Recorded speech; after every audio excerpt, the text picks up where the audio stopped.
Hi friends, welcome back to my channel. ఈరోజు మీకు ఈ సీరియల్లో ఏం జరిగిందో తెలుసుకోవాలి అనుకుంటున్నారా? అయితే వెంటనే మనం సీరియల్లోకి వెళ్ళిపోదాం. ఇక స్వప్న అయితే పాపని అందంగా రెడీ చేస్తుంది. ఇంకా పాపని చూడటానికి వచ్చిన పెద్దావిడ, స్వప్న, ఈ బంగారు తల్లికి స్నానం అయిపోయిందా? ఎంత క్యూట్గా ఉన్నావే, ఇదిగో ఈ ఉంగరం తీసుకో అని చెప్పి ఇంకా పెద్దావిడ ఉంగరాన్ని ఇస్తుంది. అలాగే ఇంద్రదేవి అయితే స్వప్నతో, స్వప్న, ఈ ఉంగరాన్ని పాప కేక్ కట్ చేసేటప్పుడు పెట్టు అని చెప్పి ఇక స్వప్నతో చెప్తుంటే, సరే అమ్మమ్మగారు అని చెప్పి ఇంకా స్వప్న అంటుంది. ఇంతలో అక్కడికి అప్పు అలాగే కళ్యాణ్ కూడా వస్తారు. ఇంకా వాళ్ళు తీసుకొచ్చిన గోల్డ్ చైన్ ఇచ్చి, నచ్చిందా అని చెప్పి ఇక స్వప్నని అడుగుతుంటే, నచ్చింది, అందుకే కదా చూడగానే నవ్వుతుంది అని చెప్పి స్వప్న అంటుంటే, నచ్చింది నచ్చింది కూడా దానికి తెలుస్తుందా, వీళ్ళు మరీ ఓవర్ చేస్తున్నారు అని చెప్పి ఇంకా రుద్రాని అనుకుంటుంది. ఇంతలో అక్కడ ఉన్న అపర్ణ అలాగే ధాన్యలక్ష్మి కూడా వాళ్ళు తీసుకొచ్చిన గిఫ్ట్లని ఇంకా పాపకి ఇస్తుంటారు. పాప ఆ గిఫ్ట్లని చూసి చాలా సంతోషిస్తుంది. ఇంకా అక్కడే ఉన్న రాహుల్, రుద్రాణి అయితే వాళ్ళు తెచ్చే గిఫ్ట్ల వంక చాలా ఆశగా చూస్తుంటారు. ఇదంతా ఇలా ఉండగా ఇక స్వప్న అయితే, ఏంటి వచ్చిన వాళ్ళు గిఫ్ట్లు తేకుండా వచ్చారా, లేక తెచ్చిన గిఫ్ట్లు ఇవ్వలేక ఇబ్బంది పడుతున్నారా అని చెప్పి స్వప్న అడగడంతో, అయ్యో అదేంటి స్వప్న అలా మాట్లాడుతున్నావు, ఇదిగో పాప కోసం నేను మంచి డ్రెస్ తీసుకొచ్చాను అని చెప్పి రాహుల్ అయితే ఇక స్వప్నకి ఆ డ్రెస్ని ఇవ్వడంతో ఇక స్వప్న బాక్స్ ఓపెన్ చేసి ఆ ఫ్రాక్ని చూస్తుంది. ఆ ఫ్రాక్ని ఇంట్లో వాళ్ళందరూ కూడా చూస్తారు, కానీ ఎవ్వరూ ఏమీ అనరు. ఇక రుద్రాణి అయితే స్వప్న వైపు అలానే చూస్తుంది. ఏంటిది, ఇంత చీప్ ఫ్రాక్ తీసుకొచ్చావని తిట్టకుండా సైలెంట్గా ఉందేంటి అని అనుకుంటూ ఉంటుంది.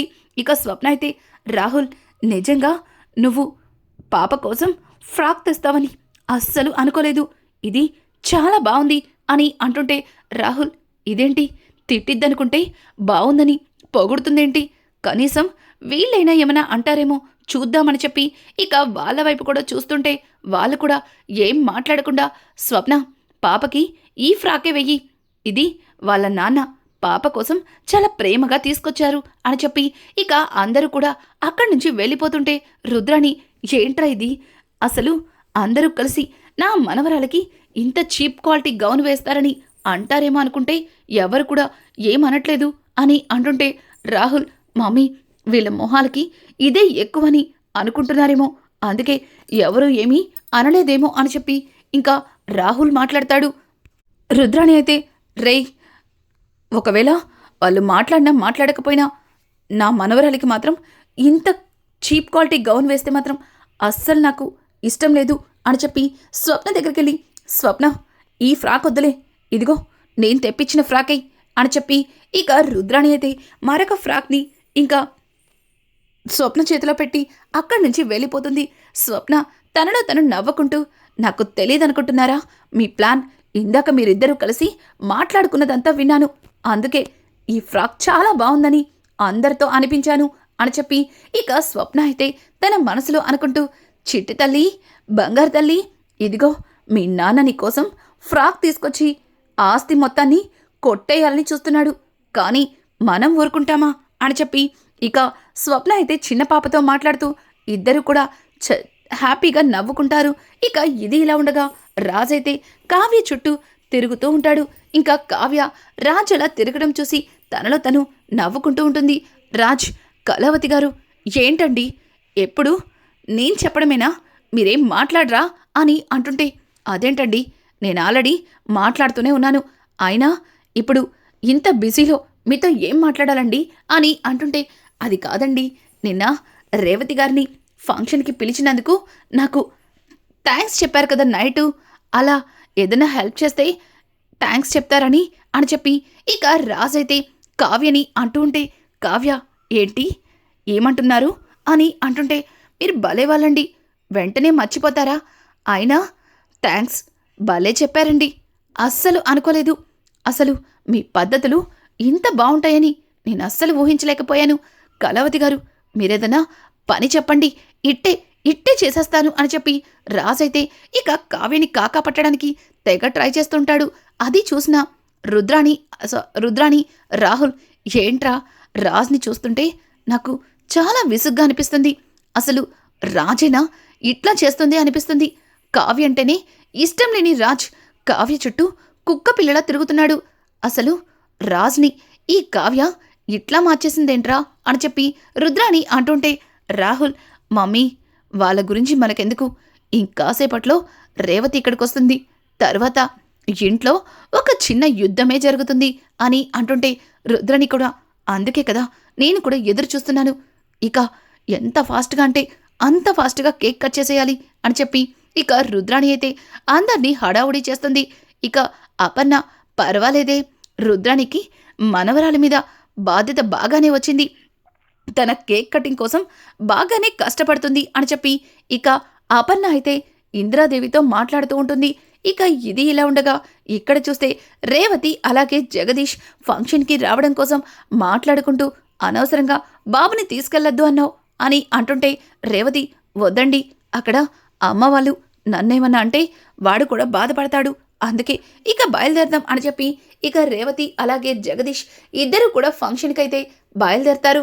ఇంకా ఇక్కడ చూస్తే అన్నీ సిద్ధమైపోయాయి, ఇంకెందుకు లేట్, కేక్ కటింగ్ చేయి స్వప్న అని చెప్పి ఇక స్వప్నతో చెప్తుంది రుద్రాణి. అయితే ఆ మాటలకి పక్కన ఉన్న అపర్ణ ఇంకా ధాన్యలక్ష్మి, రుద్రాణి స్వప్న ఎందుకు కేక్ కట్ చేస్తుంది, పాపతో కట్ చేపించాలి కానీ, అయినా వాళ్ళమ్మ నాన్న కలిసి పాపతో కట్ చేపించాలని నీకు తెలీదా, ఎప్పుడు కొడుకుని నీ పక్కనే పెట్టుకుంటావా అని చెప్పి ఇక ధాన్యలక్ష్మి రుద్రాణితో అంటుంటే, అయ్యో అలా మాట్లాడతావేంటి ధాన్యలక్ష్మి, నా కొడుకు ఇక్కడే ఉన్నాడు, రేయ్ వెళ్ళి పాపతో కేక్ కట్ చేపించండి అని చెప్పి ఇంకా రాహుల్ని స్వప్న పక్కన నుంచోపెడుతుంది.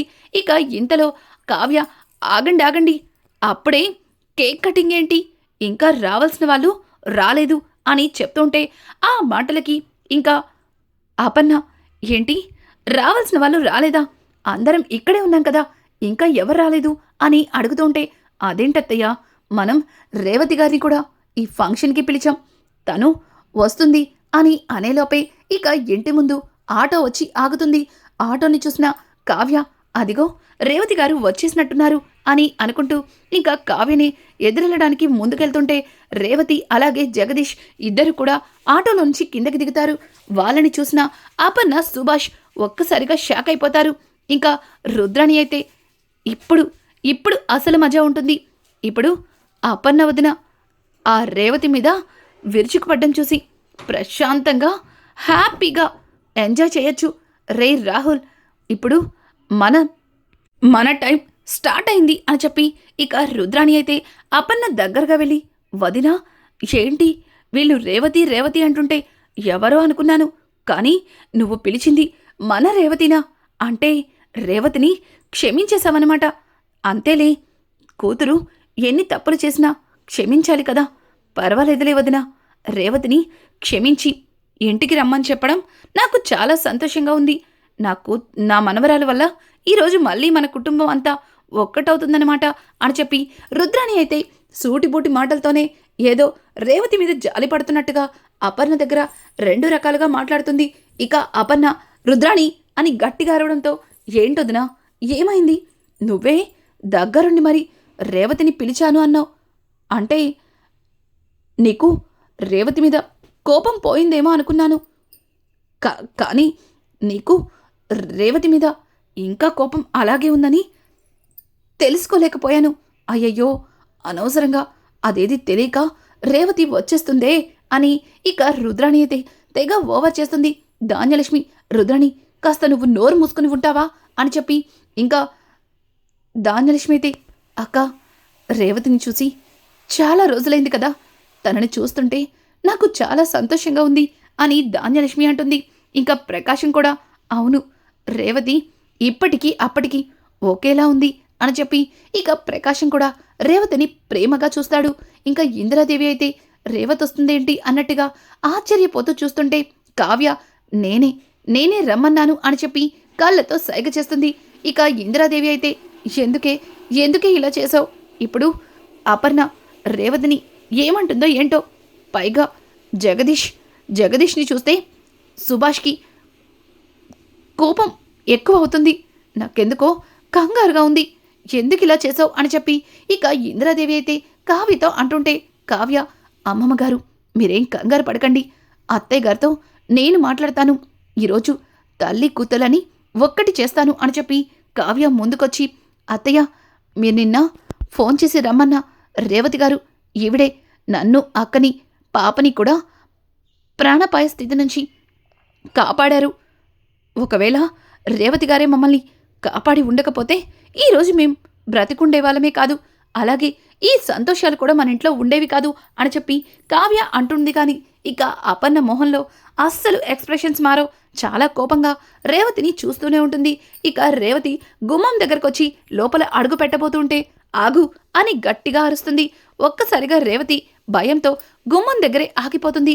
ఇక అపర్ణ గుమ్మం దగ్గరికెళ్ళి, ఏయ్ నీకు సిగ్గుందా, మళ్ళీ ఎందుకొచ్చావు అని అంటుంటే ఇంకా కావ్య ఏమీ ఎరగనట్టు, అత్తయ్య అదేంటి రేవతి గారిని గుమ్మం బయట నుంచోపెట్టి అట్లా మాట్లాడుతున్నారు అని అంటుంటే ఇక అపర్ణ అయితే, చూడు కావ్య నీకేం తెలీదు, నువ్వు కాస్త సైలెంట్గా ఉంటావా అని అంటుంటే ఇక రాజు కూడా, అమ్మా ఏంటమ్మా ఇది, గుమ్మం బయట నుంచోపెట్టి అక్కతో ఇలా అంటుంటే, షటప్ షటప్ రాజ్, నిన్ను కూడా ఏం మాట్లాడొద్దని చెప్పాను, అయినా నిన్ను ఎవరు పిలిచారు, ఒకవేళ వాళ్ళకి తెలియక నిన్ను రమ్మని చెప్తే ఇలా సిగ్గు లేకుండా ఈ డ్రైవర్తో వచ్చేయడమేనా అని చెప్పి ఇక అపర్ణ అయితే రేవతిని నిలదీస్తుంటే రేవతి, అమ్మా నువ్వెలా ఉన్నావమ్మా అని అంటుంటే, ఏయ్ నేనేం మాట్లాడుతున్నాను, నువ్వేం మాట్లాడుతున్నావు, అయినా నేనెలా ఉంటే నీకెందుకు, నేను ఏమైపోతే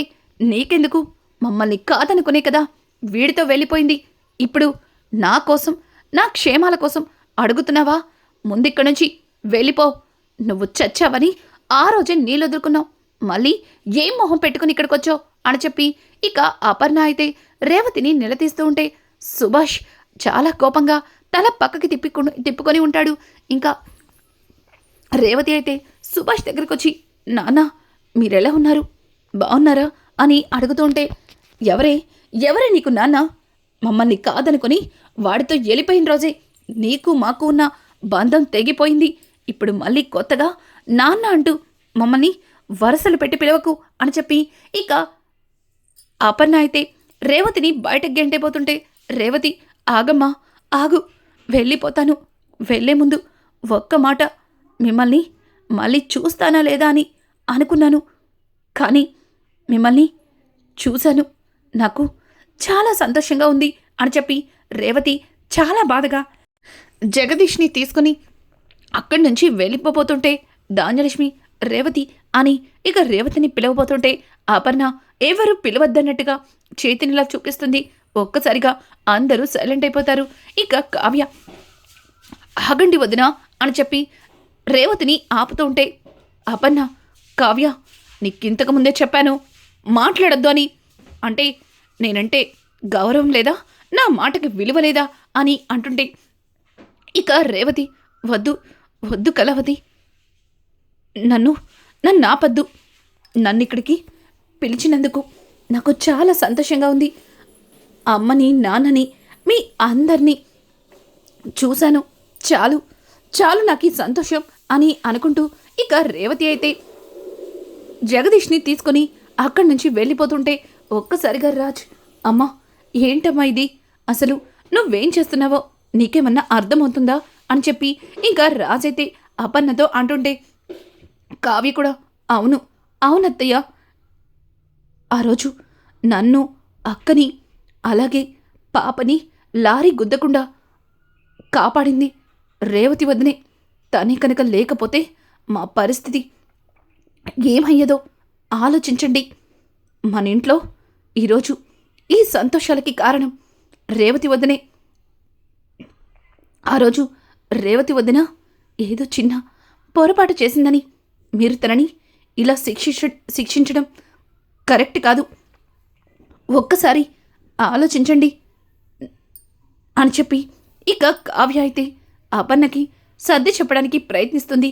ఇక సుభాష్, చూడమ్మా కావ్య, నువ్వేమన్నా కాదనమని ఈ విషయంలో మాకు నచ్చ చెప్పాలని ప్రయత్నించద్దు, తనని నెత్తిన పెట్టుకుని చూసుకున్నాం, తనే మా ప్రపంచం అనుకున్నాం, కానీ తను మా గుండెల మీద కొట్టి వెళ్ళిపోయింది, అట్లాంటి మనిషి గురించి నువ్వు ప్రస్తావన తీసుకురావద్దు అని అనుకుంటూ ఇక సుభాష్ అపర్ణని తీసుకుని లోపలికి వెళ్ళిపోతుంటే ఇంకా రాజ్ వాళ్ళని ఆపుతూ సరే సరే మిమ్మల్ని ఎవరు ఏమీ అడగం, కనీసం స్వప్న వాళ్ళ పాపకి కేక్ కట్ చేసే వరకన్నా ఆగండి అని చెప్పి ఇక స్వప్న వాళ్ళ పాపకి కేక్ కటింగ్ ఉంది కదా, వెళ్ళిపోతే ఎలా నాన్న అని చెప్పి వాళ్ళని ఆపేసి ఇక కేక్ కట్ చేపిస్తారు. కావ్య మాత్రం చాలా బాధపడుతుంది. రేవతి వెళ్ళిపోతుంటే ఇక రేవతి వెళ్ళిపోవడాన్ని కావ్య భరించలేక కేక్ కటింగ్ పూర్తవగానే తన గదిలోకి వెళ్ళిపోతుంది. ఇక రాజైతే కావ్య దగ్గరకొచ్చి సారీ కళావతి గారు అని అంటుంటే దానికి మీరేం చేస్తారండి, ఇదంతా నా వల్లే, పాపం వదిన ఎంతో ఆశగా ఇక్కడికొచ్చింది, కానీ అంత బాధతో ఇక్కడి నుంచి వెళ్ళిపోయింది, తనతో మాట్లాడాలి అని చెప్పి ఇంకా కావ్య అంటుంటే దానికి రాజ్ కళావతి గారు అక్కతో నేను ఆల్రెడీ మాట్లాడాను, తనేం బాధపడట్లేదు, పైగా తన వాళ్ళందరినీ చూసినందుకు తను చాలా సంతోషిస్తుంది అని చెప్పినందుకు ఇక కావ్య చాలా ఎమోషనల్గా రాజ్ని హక్ చేసుకుంటుంది. ఇంకా రాజ్ అయితే కావ్య తల మీద నిమురుతూ చూడండి కళావతి గారు, ఇలా ప్రతిదానికి బాధపడితే ఎట్లా అండి అని చెప్పి ఇంకా కావ్యకి నచ్చ చెప్తూ ఉంటే రాజ్ నిజంగా రేవతి వదిన బాధపడలేదా అని అడుగుతుంటే అయ్యో కళావతి గారు, ఆల్రెడీ నేను అక్కని కలిసి మాట్లాడి వచ్చాను, అక్క ఏం బాధపడట్లేదు, పైగా ఇప్పుడు అమ్మ కూడా తనను క్షమిస్తుందని అక్కకి కూడా కాస్త నమ్మకం కలిగింది అని అంటుంటే అవునా నిజంగానా అని చెప్పి కావ్య అయితే చాలా ఆనందంగా రాజ్తో మాట్లాడుతూ ఉంటుంది. ఇక రాజ్ అయితే తనని హక్ చేసుకుంటూ కావ్య మాట్లాడుతుందని తెగ సంబరపడిపోతాడు. ఇక ఇంతలో కావ్య ఉలిక్కిపడి దూరంగా జరగడంతో ఏమైంది కళావతి గారు, అలా వెనక్కి వెళ్ళిపోయారేంటి, నాకు ఇలాగే బాగుంది, మీరు నన్ను ఇలానే హక్ చేసుకుని మాట్లాడొచ్చు అని చెప్పి మళ్ళీ తన చేతుల్ని దగ్గరికి తీసుకుంటుంటే కావ్య సిగ్గుపడుతూ అక్కడి నుంచి బయటికి వెళ్ళిపోతుంది. రే ఇడియట్, కనీసం అవకాశం దొరికినప్పుడైనా నీ మనసులో ఉన్న లవ్ని తనకి చెప్పాలి కదరా, వచ్చిన అవకాశాన్ని ఇలా మిస్ చేసుకుంటారా అని చెప్పి రాజైతే తన మనసులో ఫీల్ అయిపోతుంటాడు. ఇంకా రాహుల్ అయితే మమ్మీ అంత గొడవ జరుగుతుంటే కనీసం నువ్వు ఒక్క మాట కూడా మాట్లాడలేదు, ఏంటి మమ్మీ అసలు నువ్వు మారిపోయావేమో అనిపించింది అని అంటుంటే రే నేను మాట్లాడాల్సిన అవసరం లేదు, ఎందుకంటే ఆల్రెడీ వదిన వాళ్ళ మీద విపరీతమైన కోపంతో ఉంది, ఇక మనం మాట్లాడి రెచ్చగొట్టాల్సిన అవసరమే లేదు అని చెప్పి ఇక రుద్రాణి కూడా మాట్లాడుతుంది. ఇక్కడ చూస్తే సుభాష్ అలాగే ఇంకా అపర్ణ ఇద్దరు కూడా గదిలో కూర్చుని రేవతి గురించి మాట్లాడుకొని బాధపడుతూ ఉంటారు. ఇక ఇంతలో కావ్య అక్కడికి రావడంతో అపర్ణ కోపంగా వద్దు నా గదిలోకి రావద్దు అని అంటుంటే ఇంకా కావ్య లోపలికి వచ్చి డోర్ని లాక్ చేసి అత్తయ్య ఒకప్పుడు నేను ఈ గదిలోకి వస్తేనే మీకు ఇష్టం ఉండేది కాదు, నన్ను లోపలికి కూడా రానిచ్చేవారు కాదు, కానీ ఇప్పుడు నేనంటేనే మీకు ప్రాణమయ్యాను, అలాగే నేను లేకపోతే మీరు ఉండలేను అనేలాగా మీరు నన్ను ఇష్టపడుతున్నారు, మరి నన్ను క్షమించి దగ్గరికి తీసుకున్నప్పుడు రేవతి వద్దని క్షమించడంలో తప్పేముంది, తను ఆ రోజున్న సిచ్యువేషన్ పట్టించి అట్లా చేయవలసి వచ్చింది, ఒక్కసారి ఆలోచించండి అని చెప్పి ఇక కావ్య అయితే అపర్ణకి సర్ది చెప్తూ ఉంటుంది. రానున్న ఎపిసోడ్స్లో ఇక అపర్ణ రేవతిని క్షమించి తనే స్వయంగా రేవతిని ఇంటికి తీసుకురాబోతుందా? ఇట్లాంటి లేటెస్ట్ ఎపిసోడ్స్ మీకు మరిన్ని కావాలి అనుకుంటే మా ఛానల్ని సబ్స్క్రైబ్ చేసుకోవడం మాత్రం మర్చిపోకండి. Thanks for watching. Hi friends, welcome back to my channel. ఈరోజు మీకు ఈ సీరియల్లో ఏం జరిగిందో